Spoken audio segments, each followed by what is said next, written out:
Narrativa Coronavírus. Autoras Camila Fortunato Costa e Daniele Regina Barromeu.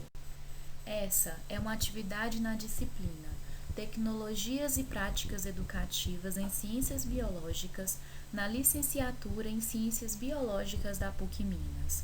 A história que vou contar para vocês é bem triste e, ao mesmo tempo, serviu e está servindo de muito aprendizado para nós, ou pelo menos eu espero que sim. Se preparem. Mas antes de começar, eu queria dizer algo.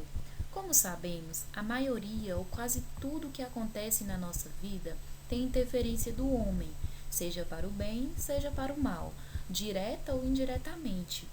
Bom, e nesse caso não foi diferente. Tudo começou em uma cidade chamada Wuhan, localizada na China, onde o vírus foi identificado pela primeira vez em dezembro de 2019, após alguns registros nessa referida cidade.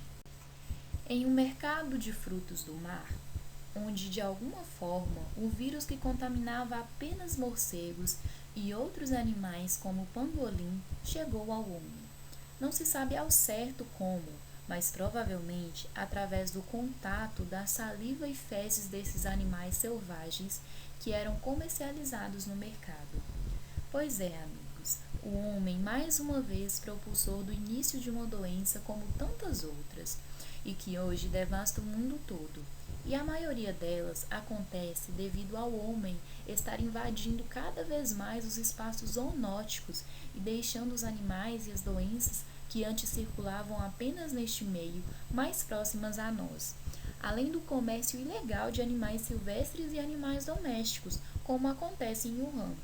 O que ocorreu em Wuhan é o que chamamos na ciência de transbordamento zoonótico, que é uma forma de mutação que permite ao vírus a capacidade de infectar humanos. Mas que vírus é esse que eu tanto menciono? É o SARS-CoV-2. Este vírus faz parte da família do coronavírus e causam diversas doenças em homens e animais, que por sua vez causa a doença chamada de Covid-19, assim nomeada pela OMS em 11 de fevereiro de 2020. O Covid-19 é uma doença respiratória aguda e seus sintomas são similares à de uma gripe. Ela afeta diretamente as vias respiratórias, dificultando a respiração. E sabem o que a torna ainda mais grave? O fato de ser uma doença altamente contagiosa e prejudicar ainda mais a saúde de pessoas suscetíveis, podendo levar ao óbito. Essa doença, ela pode ser transmitida de várias maneiras, como o toque ou aperto de mãos contaminadas, objetos ou superfícies contaminadas, gotículas de saliva, espirro, tosse, catarro, entre outras. E por esse motivo, os cuidados para uma boa prevenção, eles são essenciais. As melhores formas para se proteger são evitar tocar os olhos, nariz e boca, lavar as mãos com água e sabão ou higienizá-las com álcool 70, não compartilhar objetos de uso pessoais, evitar aglomerações, utilizar a máscara, cobrir o rosto, nariz e boca ao tossir e espirrar e manter os ambientes sempre bem ventilados. E os sintomas que uma pessoa contaminada apresenta, eles são bem parecidos com a de uma gripe, como eu já mencionei, porém, eles são mais severos e incluem febre, tosse, dificuldade de respirar ou falta de ar, perda de paladar ou olfato, cansaço, dor de garganta e coriza.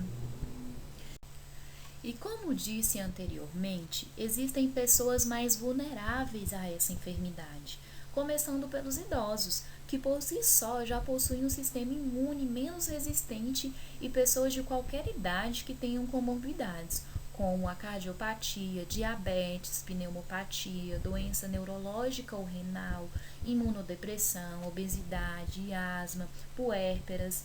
E essas pessoas, elas precisam redobrar os cuidados.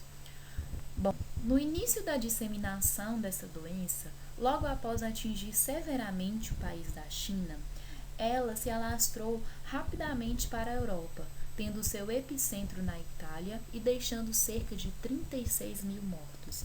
E atualmente, os 3 países mais atingidos são os Estados Unidos, a Índia e o Brasil.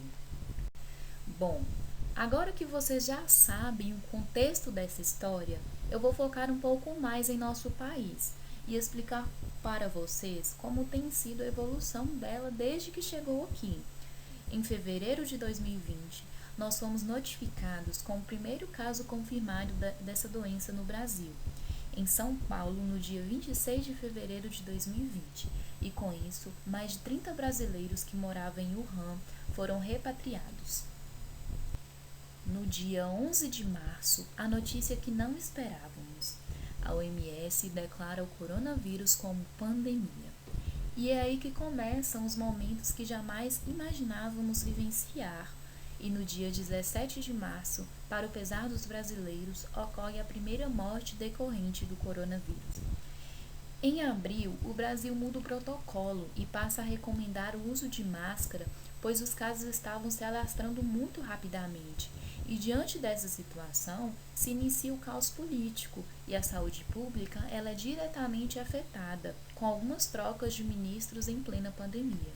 Pois é, a política e a saúde entram em total colapso, quando em meio a tantas divergências de opiniões, em 15 de maio, o ministro da Saúde, Nelson Taixe, pede demissão pouco menos de um mês de cargo. Detalhe, a pandemia continua e já são cerca de 1.000 mortes por dia, fator preocupante para todos nós. E para o nosso pesar e de tantas outras famílias que sofrem, em junho o país ultrapassa a marca de 1 milhão de casos confirmados. E para a ironia do destino, em julho, o presidente Jair Bolsonaro é diagnosticado com Covid-19. Já o mês de agosto é um mês de luto para todos nós, pois o país ele atinge as tristes marcas de 3 milhões de pessoas infectadas e mais de 100 mil óbitos.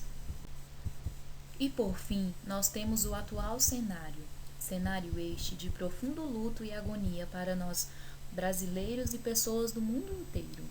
São 36.978.455 casos confirmados por tal doença em todo o mundo e cerca de 1.069.469 mortes até o dia 10 de outubro de 2020. Milhares de pessoas perdem seu emprego e a economia está em total colapso. Lembrando que estes dados eles mudam muito rapidamente e podem não mostrar alguns dos casos que ainda não foram informados. O Brasil ele se torna o terceiro país em maior número de casos. E até então, nós sabemos que foram enviados aos estados 7,5 milhões de testes laboratoriais, sendo que 4 milhões foi destinado à rede pública. Bom, parte desta história acaba aqui, mas ela continua em nossa realidade. E, infelizmente, ainda não temos uma vacina, mas estamos esperançosos, pois a ciência e todos os bastidores que por trás dela atuam, lutam incansavelmente dias e noites para o resultado promissor. E nós sentimos um profundo luto por todos aqueles que perderam seus entes queridos para o Covid-19 e ressaltamos: fique em casa, você pode não ser uma pessoa de risco, mas existem pessoas dependendo da sua responsabilidade para viver. E agradecemos, muito obrigada a todos os heróis da saúde que estão na linha de frente dessa árdua batalha. Fique em casa com ciência, muito obrigada.